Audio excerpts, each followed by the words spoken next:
নমস্কার, আমি সমন্বিতা।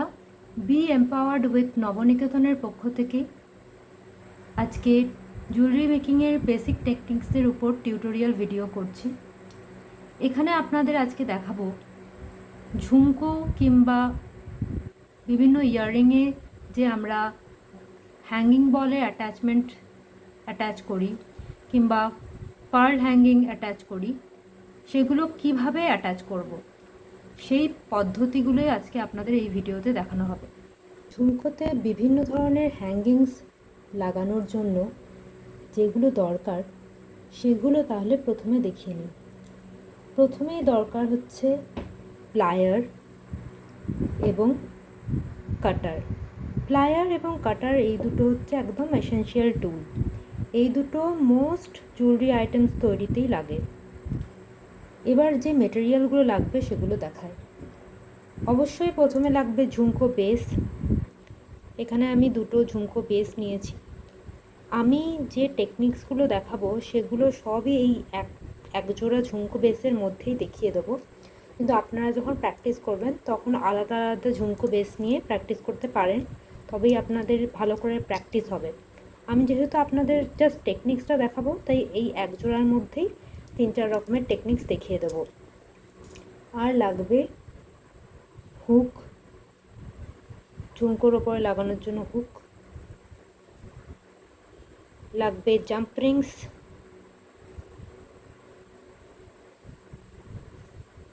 লাগবে, হ্যাঙ্গিং বলস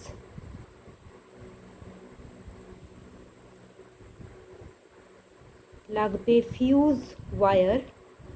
এটাকে অ্যাকচুয়ালি ফিউজ ওয়্যার বলা হয়, কিন্তু কেউ কেউ মোগরা ওয়্যার বলে, কেউ কেউ পয়েন্টিং ওয়্যার বলে, কিন্তু এটার অ্যাকচুয়াল নাম হচ্ছে ফিউজ ওয়্যার। এগুলো নর্মাল ওয়্যার, নর্মাল তার, শুধু এর দুদিকে দুটো মোটা পয়েন্টেড পোর্শন আছে। আর লাগবে আপনি যে হ্যাঙ্গিং বানাবেন সেই হ্যাঙ্গিংটা কিসের বানাবেন সেইটা লাগবে। যেমন আমি আপনাদের পার্ল হ্যাঙ্গিং দেখাবো, তাই আমি ফক্স পার্ল নিয়ে নিয়েছি। আপনারা যদি কোনো স্টোন চিপসের হ্যাঙ্গিং বানাতে চান স্টোন চিপস নেবেন, যদি ক্রিস্টালের হ্যাঙ্গিং বানাতে চান ক্রিস্টাল নেবেন, যে জিনিসের হ্যাঙ্গিং বানাতে চান সেই জিনিসটা নেবেন। আমি ফক্স পার্ল নিয়েছি কারণ আমি ফক্স পার্লের হ্যাঙ্গিং বানানোটাই আপনাদের দেখাবো।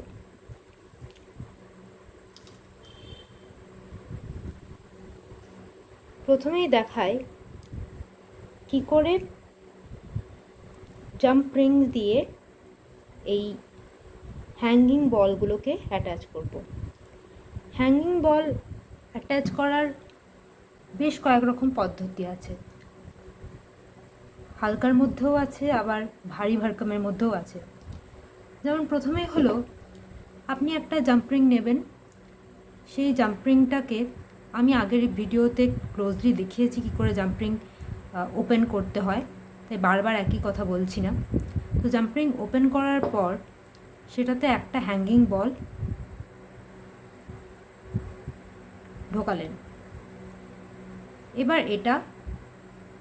এখানে আমি ঝুমকো বেস নিয়েছি, আপনি যদি কোনো চার্ম বেস নিতে চান, এরকম স্পেস থাকবে যেটা আটকানোর মতো, সেটাও নিতে পারেন।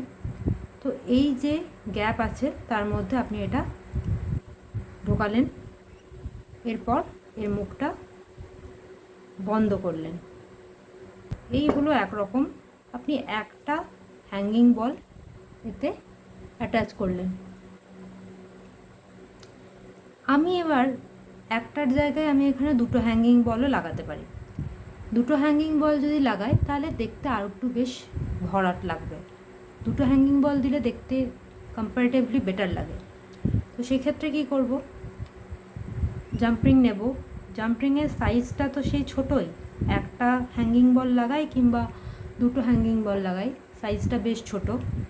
তাই যখনই আমি দুটো হ্যাঙ্গিং বল লাগাবো তখন জাম্পিং দিয়ে অ্যাটাচ করতে একটু ডিফিকাল্ট হয়ে যাবে, বাট ধৈর্য রেখে ধীরে ধীরে করলে সেটা কোনো অসুবিধা হবে না। আমি দুটো জাম্পিং নিলাম এবং এখানে অ্যাটাচ করলাম।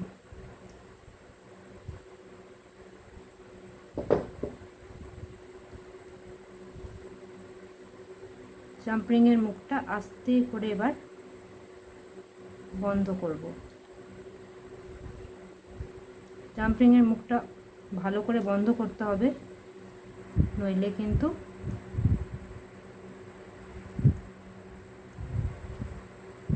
এই হ্যাঙ্গিং বলগুলো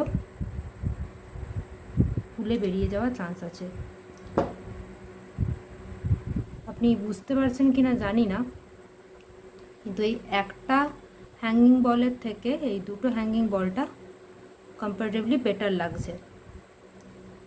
হাতে নিয়ে যদি দেখেন তাহলে দেখবেন এই দুটো হ্যাঙ্গিং বল দেওয়া যেটা আছে সেটা কি বেটার লাগছে। এবার জাম্প রিং না যতটা সম্ভব চেপে দেওয়ার চেষ্টা করবেন, কারণ জাম্প রিং যত দেখতে পাওয়া যাবে, এখানে যেমন অনেকটা জাম্প রিং দেখতে পাওয়া যাচ্ছে, তত কেমন একটা ফাঁকা ফাঁকা লাগবে। কিন্তু এটাকে যদি আমি চেপে ছোট করে দিতাম তাহলে এর থেকে বেটার লাগতো। যেমন আমি এই দুটো হ্যাঙ্গিং বল যেটা দেওয়া আছে সেটাতে এই একটার থেকে বেশি চেপেছে এই দুটোটাতে, এটা আর এক ধরন হলো। আর একটা এর থেকে আরও বেটার লাগে, সেটা হচ্ছে আপনি একটা জাম্পিংয়ের মধ্যে দুটো হ্যাঙ্গিং বল নিলেন, আপনি চাইলে একটা হ্যাঙ্গিং বলও নিতে পারেন, দিয়ে এটাকে অ্যাটাচ করে দিলেন।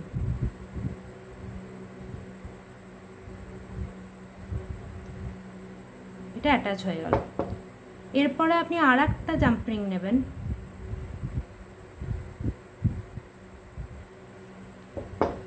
এবং একটা হ্যাঙ্গিং বল লাগাবেন।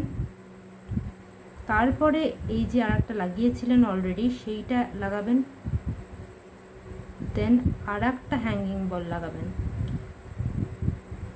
যেহেতু জাম্পিংয়ের স্পেস অনেকটাই কমে গেল, কারণ আমি এত কিছু অ্যাটাচ করেছি, তাই এটা এই ঝুমকোতে লাগাতে বেশ অসুবিধা হবে, কিন্তু ধীরে ধীরে করবেন, পারবেন করতে। এই লাগিয়ে দিলাম। এরপর আপনি যদি এটাকে কাছে নিয়ে দেখেন তাহলে দেখবেন আমি এই লাস্ট যেটা করলাম এটা প্রথম দুটোর থেকে অনেক বেটার দেখতে লাগছে। আপনি তিনটে পদ্ধতি ব্যবহার করতে পারেন, কিন্তু অবশ্যই 3 নম্বর পদ্ধতি যেটা ইউজ করলাম সেটা দেখতে আরও বেশি ভরাট লাগছে। এবং যে কোনো ঝুমকো বলুন কিংবা ড্যাংলিং চার্মস ইউজ করুন, সব জায়গাতেই এই 3 নম্বর যে হ্যাঙ্গিং বল লাগাবার পদ্ধতিটা দেখালাম, এটা বেশ একটা আঙুরের থোকার মতো বেশ সুন্দর ভরাট লাগছে।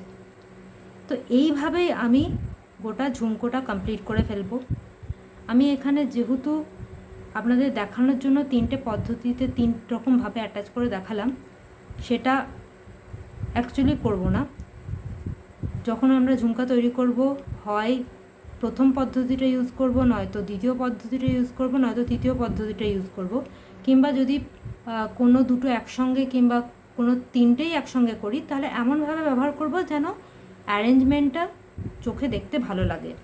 যেমন খুশি করে দেব না, একটা বেশ ভালো অর্ডারে থাকে। এই হলো হ্যাঙ্গিং বল জাম্পিংয়ের মাধ্যমে লাগানোর পদ্ধতি। এবার আমি দেখাবো যে হুক কী করে লাগাবো। এই যে হুকগুলো হয়, এই হুকগুলোর প্রচণ্ডই মানে লো কোয়ালিটি বললে যা বলা যায় সেরকম হয়। এটা বলে নয়, আপনি যদি স্টেনলেস স্টিলের হুক ইউজ করেন তাহলে সেটা ভালো কোয়ালিটি। মানে আমি আর্টিফিশিয়াল জুয়েলারির মধ্যে বলছি, আর্টিফিশিয়াল জুয়েলারির মধ্যে যে মেটালগুলো পড়ে তার মধ্যে একমাত্র স্টেনলেস স্টিলটাই বেশ শক্তপোক্ত। তাছাড়া জার্মান সিলভারও খুব একটা শক্তপোক্ত নয়, ভঙ্গুর। আর এই যে এগুলো এই প্লেন লোহারই বলতে পারেন, লোহার সঙ্গে আরও কিছু মিক্স করা থাকে মেটাল, এগুলো খুবই ভঙ্গুর, একটুতেই ভেঙে যায়। তো এগুলোকে যদি আমি এই হুকের এইখানটা খুলবো প্লায়ারে করে, আমি যদি হঠাৎ করে টেনে দিই তাহলে কিন্তু এটা ভেঙে যাবে। এই হঠাৎ করে জোরে টানা চলবে না, আস্তে করে ধীরে ধীরে আস্তে করে এটাকে ওপেন করতে হবে। আমি টান মেরে ঝট করে ওপেন করতে পারবো না, আমি টান মেরে ঝট করে ওপেন করলেই কিন্তু এই জায়গাটা ভেঙে যাবে। কিংবা আপনি যদি দেখে বুঝতে না পারেন যে ভেঙেছে বলে, তাহলেও দেখে হয়তো আপনার মনে হবে জোড়া লেগে আছে, কিন্তু পরবর্তীকালে কিন্তু ওটা ভেঙে যাবে, কারণ এখানে অলরেডি দুর্বল হয়ে গেছে এই জায়গাটা। তাই হঠাৎ করে খচ করে টানবেন না, প্লায়ারে করে আস্তে করে ধীরে ধীরে টানবেন, যেভাবে আমি টানলাম। তারপরে এটা লাগিয়ে দেব, এবং যখন চেপে দেব তখনও কিন্তু সেই রকমভাবেই হঠাৎ করে খুব তাড়াতাড়ি চাপবো না, ধীরে ধীরে চাপবো।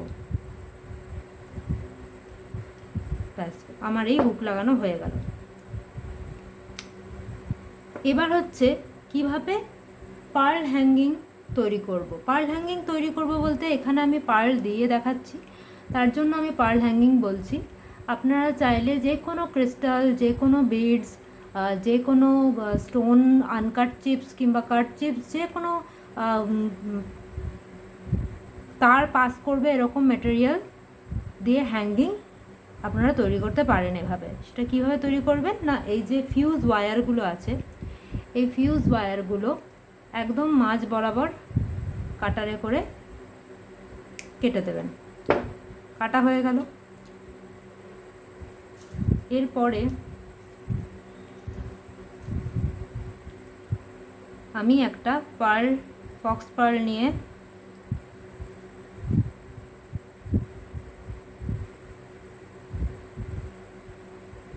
এর মধ্যে ঢুকিয়ে দিলাম। তারপরে এই যে গ্যাপ দিয়ে পাস করলাম।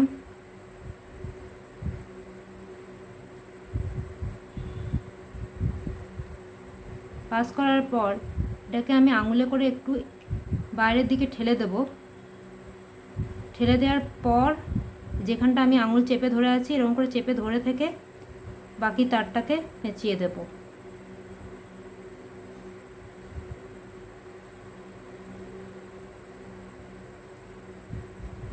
এইভাবে আমার হয়ে গেল ফক্স পার্ল অ্যাটাচ করা।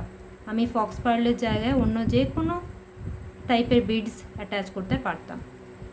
তো এই দুটো পদ্ধতি আমার, দুটো নয়, এই হুক কী করে অ্যাটাচ করে আর এই হ্যাঙ্গিং বল এবং যে কোনো বিডসের হ্যাঙ্গিং কীভাবে অ্যাটাচ করে সেইগুলো দেখানোর টেকনিক্স, সেই টেকনিক্সগুলো আমি এই ঝুমকা তৈরির মাধ্যমে দেখালাম।